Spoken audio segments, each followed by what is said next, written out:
Assalamualaikum warahmatullahi wabarakatuh. Nama saya Lasmiasi, NIM 12210183044, jurusan Tadris Bahasa Indonesia kelas 6A. Video ini saya buat untuk memenuhi tugas magang 1 IAIN Tulungagung dengan materi teks eksposisi untuk kelas 10 SMA atau SMK.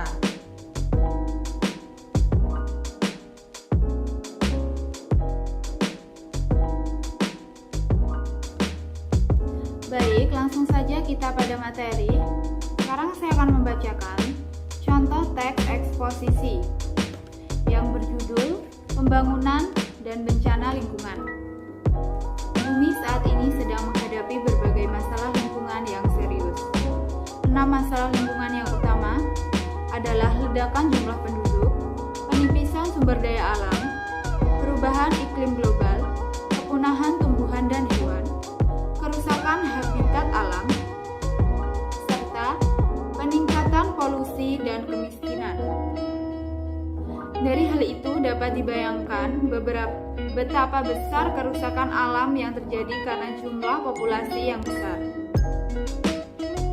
Konsumsi sumber daya alam dan polusi yang meningkat, sedangkan teknologi saat ini belum dapat menyelesaikan permasalahan tersebut. Para ahli menyimpulkan bahwa masalah tersebut disebabkan oleh praktek pembangunan yang tidak memperhatikan kelestarian alam, atau disebut pembangunan yang tidak berkelanjutan. Seharusnya, konsep pembangunan adalah memenuhi kebutuhan manusia saat ini dengan mempertimbangkan kebutuhan generasi mendatang dalam memenuhi kebutuhannya. Penerapan konsep pembangunan berkelanjutan pada saat ini ternyata jauh dari harapan. Kesulitan penerapannya terutama terjadi di negara berkembang, salah satunya adalah Indonesia. Sebagai contoh, setiap tahun di negara kita diperkirakan terjadi penebangan hutan seluas 3.180.243 hektar atau seluas 50 kali dari luas kota Jakarta. Hal ini juga diikuti oleh punahnya flora dan fauna langka. Kenyataan ini sangat jelas menggambarkan kehancuran alam yang terjadi saat ini yang diikuti bencana bagi manusia. Pada tahun 2005 sampai tahun 2006 tercatat terjadi 330 bencana banjir, 69 bencana tanah longsor, 7 bencana letusan gunung berapi, 241 gempa bumi, dan 13 bencana tsunami. Bencana tanah longsor dan banjir disebabkan oleh kerusakan hutan dan pembangunan yang mengakibatkan kondisi alam. Bencana alam ini yang menimbulkan jumlah korban yang terjadi karena praktik pembangunan yang dilakukan tanpa memperhatikan potensi bencana.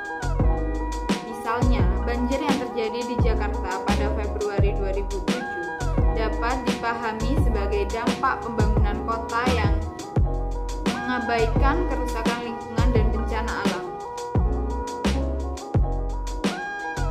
Menurut tim ahli Pusat Penelitian dan Pengembangan Sumber Daya Air, penyebab utama banjir di Jakarta ialah pembangunan kota yang mengakibatkan fungsi daerah resapan air dan tampungan air. Debit air hujan yang tinggi menyebabkan bencana banjir yang tidak terelakkan. Masalah lingkungan di atas merupakan masalah serius yang harus segera diatasi.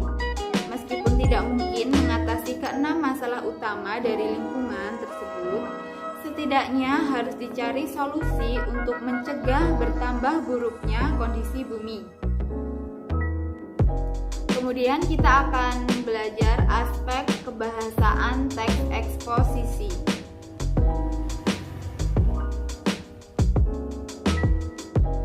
Dari teks yang saya bacakan tadi, bidang permasalahan yang dibahas atau penggunaan istilah yang bisa membantu kita untuk memperkuat gagasan yang disampaikan.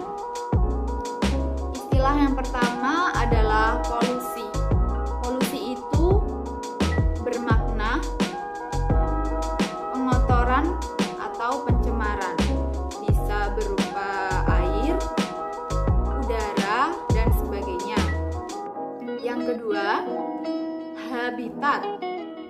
Habitat itu bermakna yang pertama, tempat tinggal khas bagi seseorang atau kelompok masyarakat. Dua, bio, tempat hidup organisme tertentu, tempat hidup yang alami bagi tumbuhan dan bagi hewan, atau bisa dibilang lingkungan kehidupan asli. Yang ketiga, geo, tempat kediaman atau kehidupan tumbuhan, hewan, dan manusia dengan kondisi tertentu pada permukaan bumi.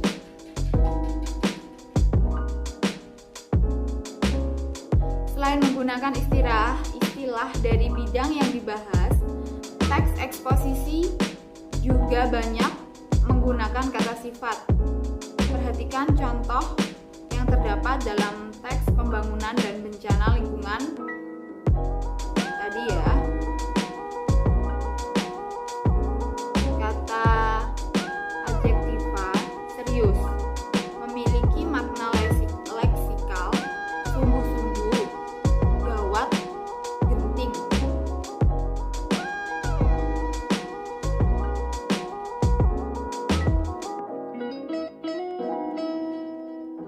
Banyak penggunaan kalimat verba, yaitu kalimat berpredikat verba. Kalimat lainnya, kalimat nominal, kalimat berpredikat nominal, adjektiva, numeria, atau adverbia jarang digunakan dalam teks eksposisi. Dari kalimat yang pertama, bumi saat ini sedang menghadapi berbagai masalah lingkungan yang serius. Itu termasuk jenis kalimat aktif transitif. 2. Kenyataan ini sangat jelas menggambarkan kehancuran alam yang terjadi saat ini, yang diikuti bencana bagi manusia. Kalimat aktif transitif. 3. Masalah lingkungan di atas merupakan masalah serius yang harus segera diatasi. Kalimat aktif intransitif. 4. 6 masalah lingkungan yang utama tersebut adalah ledakan jumlah penduduk, penipisan sumber daya alam, perubahan iklim global, kepunahan tumbuhan dan hewan, kerusakan habitat alam, serta peningkatan polusi dan kemiskinan. Kalimat aktif intransitif. Sekarang kita akan belajar penjelasan aspek kebahasaan teks eksposisi. Ciri dari adjektiva atau kata sifat. Yang pertama, dapat diberi kata keterangan seperti agak, sangat, paling, atau sekali. Contoh, cantik, sangat cantik, paling cantik, cantik sekali. Kemudian, dapat membentuk konstruksi se ditambah kata sifat diulang ditambahnya.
merupakan konflik karena dibentuk dari kata dasar masyarakat yang mendapat imbuhan ke-an.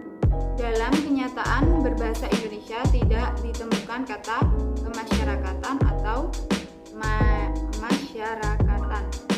Begitu juga dengan imbuhan per-ke-an dan me-i pada kata perdamaian dan mempelajari. Lalu bandingkan dengan dialog pohon berikut.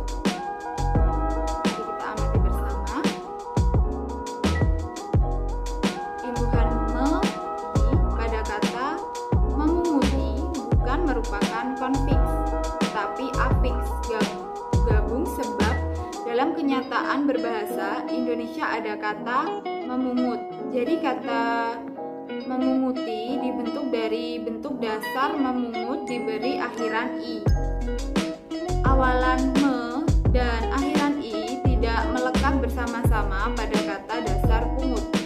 Begitu juga dengan imbuhan me dan akhiran kan pada kata membacakan dan imbuhan pe dan tambahan an pada kata pembacaan.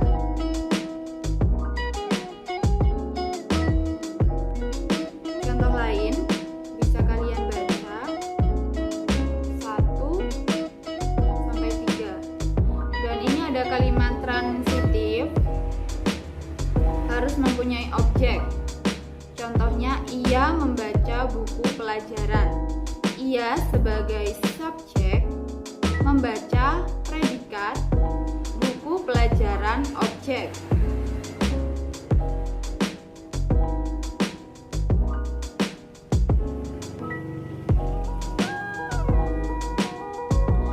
Kalimat retransitif yaitu kalimat yang membutuhkan kehadiran objek dan pelengkap. Contohnya, ibu menjahitkan adik saya baju baru.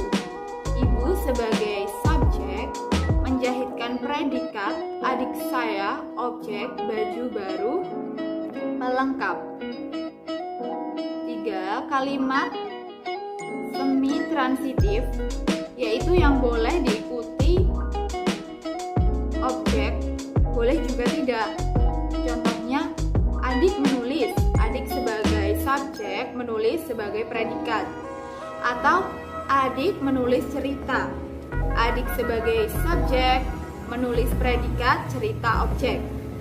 Kemudian kalimat aktif intransitif yaitu kalimat yang tidak menggunakan objek. Wujudnya bisa S dan P, adik tidur siang. Atau S, P, dan pelengkap. Pelengkapnya ini wajib hadir. Contohnya, polisi bersenjatakan pistol.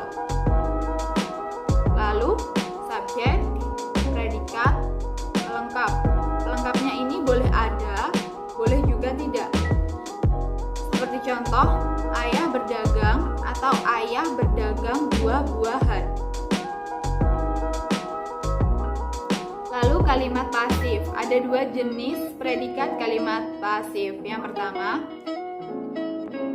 kalimat yang berimbuhan berimbuhan ke an atau di, dan pasif persona yaitu gabungan kata ganti dan kata kerja. Contohnya, adik dimarahi ibu. Buku ini aku pinjam. Subjeknya buku ini, predikatnya aku pinjam. P-nya pasif persona.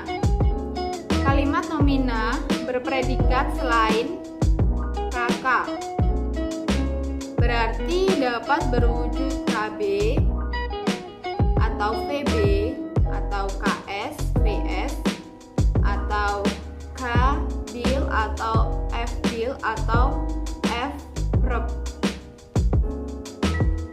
Contohnya, ibunya seorang guru. Lalu adik